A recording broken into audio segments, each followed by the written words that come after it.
It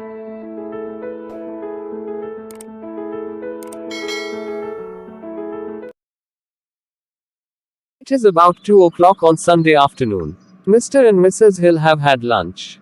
And they are drinking coffee in the sitting room. Uff, this coffee has a terrible taste. Why can't Annie make good coffee? It's quite easy. You can show her. I have shown her, you know that. She makes good coffee for a few days and then she forgets again. I'm afraid she isn't very clever. You are quite right. She isn't very clever and she is a bad cook. The lunch was terrible too. I wanted to talk to you about it. Must you do it now? It's Sunday afternoon, George. No, it can't wait. I must speak to you about Annie. All right, tell me. Well, the trouble is this. People come to our house. They come for dinner and they get bad food. What do these people think about me? I'm their bank manager. But what can I do, George? I know that food isn't very good. Next time, I will cook the dinner myself. No, you can't do that. You're my wife, and you must meet these people. You can't spend your time in the kitchen. What is the answer then, George? It's easy. We must get a new cook.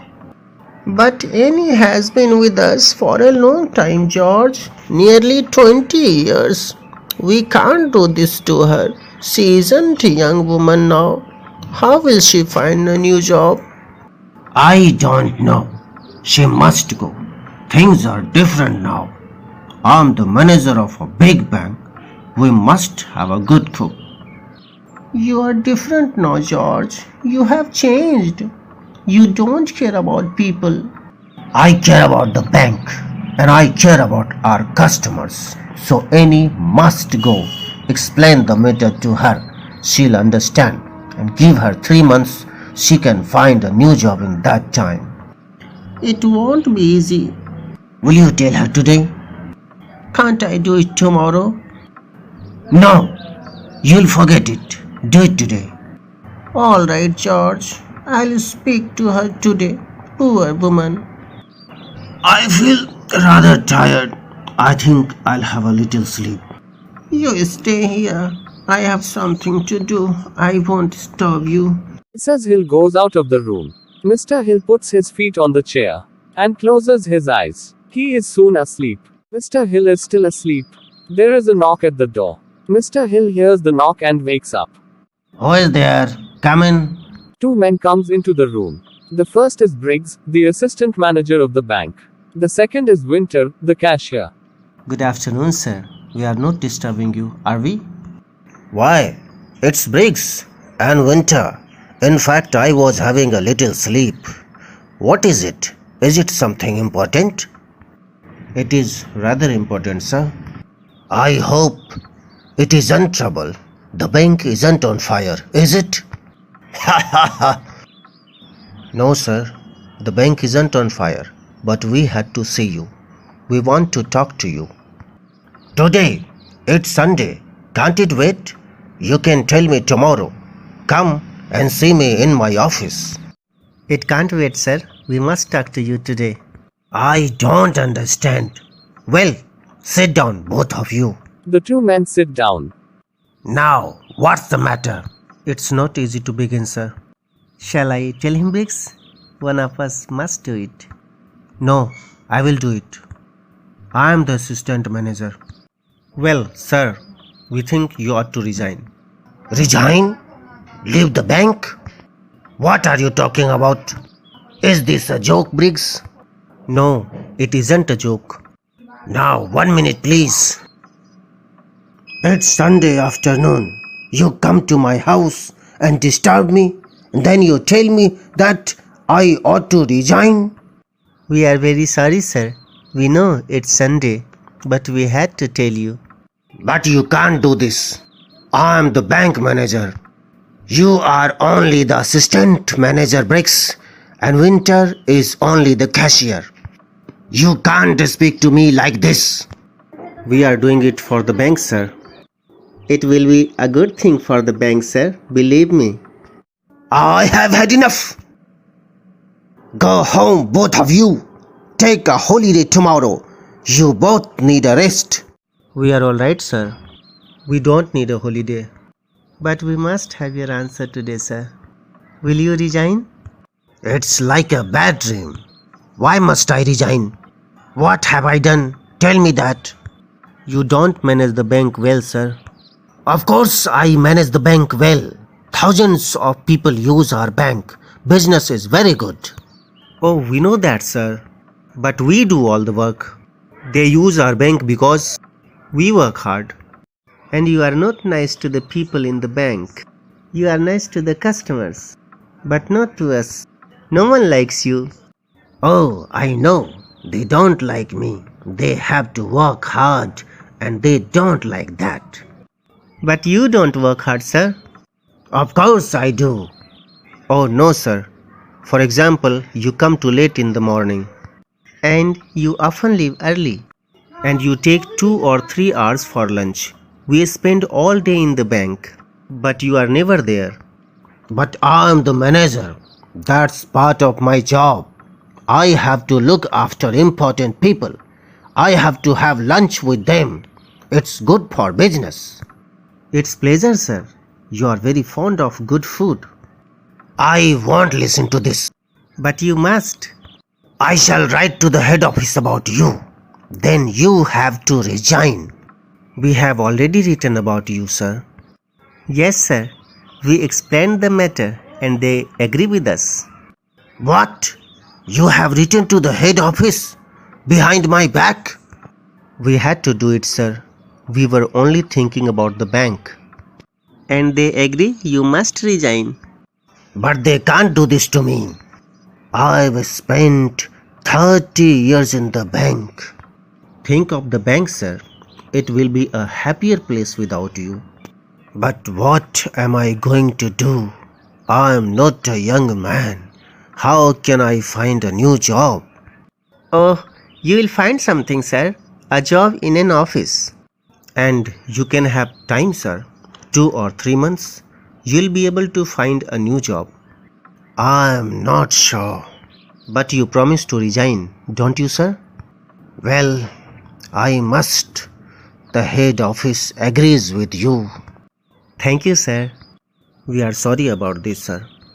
You'll come to the office tomorrow, won't you, sir? Yes, I'll be there. But please, come on time, sir. Briggs and Winter say good afternoon and go out. Mr. Hill sits with his head in his hands. After a time, Mrs. Hill comes in. She is wearing a heavy coat and she has a bag in her hand.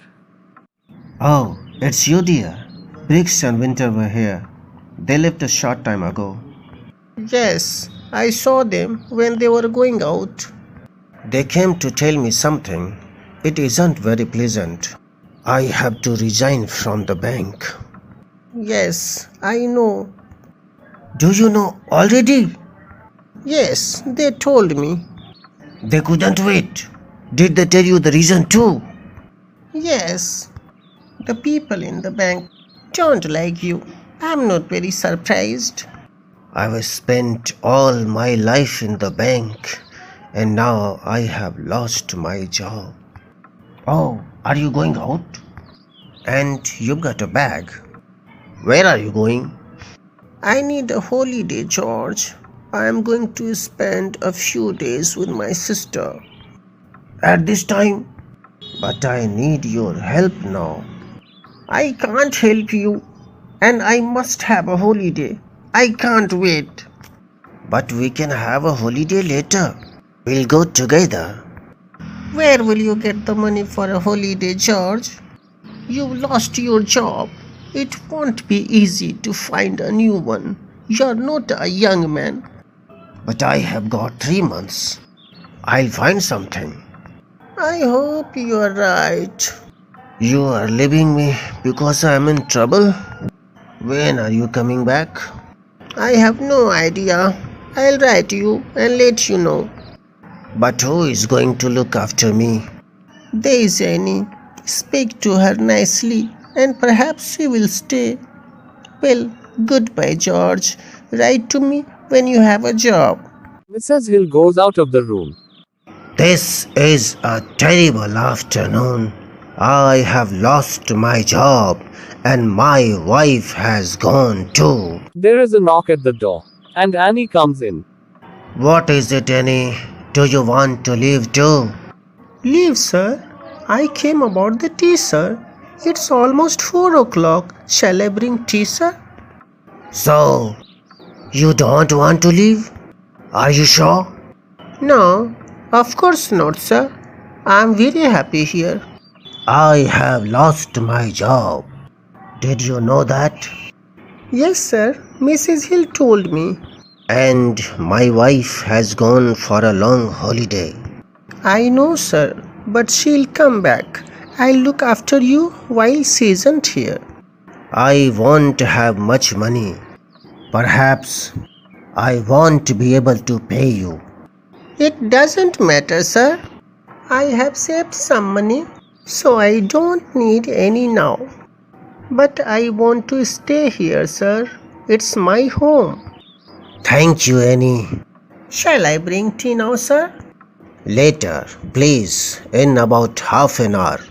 Very well, sir. Annie goes out. Mr. Hill puts his feet on the chair again and closes his eyes. George, it's almost 4:30. What's that? 4:30? Oh, it's you, dear. Yes, of course it's me. Then you haven't gone to your sister's. What are you talking about? I haven't been out of the house. You've been asleep all the afternoon. Have I? Then I was dreaming. It wasn't a very pleasant dream. You must tell me about it. Shall we have tea now? That's a good idea. I need a cup of tea. By the way, dear, have you spoken to Annie yet? Not yet. Give me a chance. I have been busy. But I haven't forgotten. I will tell her this evening. I was thinking about it again. Perhaps we ought to keep her. She's been with us a long time, and she may not get a good job. I told you that, dear. I agree with you now. Of course, she isn't a good cook, but she works hard. Yes, she works very hard. Perhaps she needs help in the house. We can get someone. That's a nice idea. Annie will like that. But what about your dinners, George? Who will cook when your friends come? Oh, the dinners aren't important. So, we won't ask people very often. I'm glad. I never liked those dinners. But George, why have you changed suddenly? You are quite different now. Am I? I'm glad you say that. Was it your dream? You must tell me about it. No, I don't want to talk about it. But I can't forget it. Annie comes into the room. Shall I bring tea now, madam?